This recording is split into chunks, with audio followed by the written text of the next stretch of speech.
acontecer algumas aulas de artes no intervalo das atividades. Algo que vocês possam estar fazendo em casa, tirando um tempinho. E eu vi aqui a melhor maneira de vocês estarem fazendo em casa esse trabalho é um material mais simples. Vocês podem estar utilizando até mesmo folha de caderno para estarem trabalhando com dobradura. Hoje eu trouxe aqui a dobradura de um cachorrinho e vou dar algumas dicas que vocês possam estar fazendo, tá? Dobra aqui a folhinha e a gente vai igualar aqui para formar e realizar essa dobradura.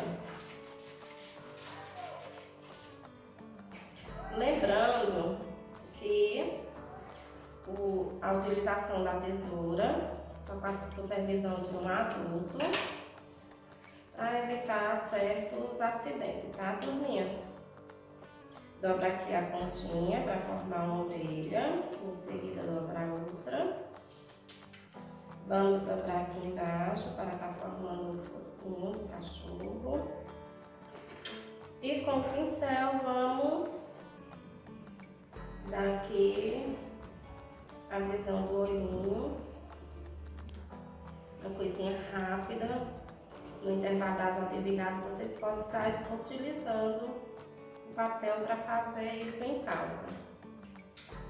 Também lembrando que no Pinterest vocês podem também estar procurando outros tipos de dobradura ou até mesmo utilizando material que vocês têm em casa para fazer algum tipo de arte, como o rolinho do papel higiênico. Vocês podem proporcionar alguma atividade e estar me mostrando algo diferente também.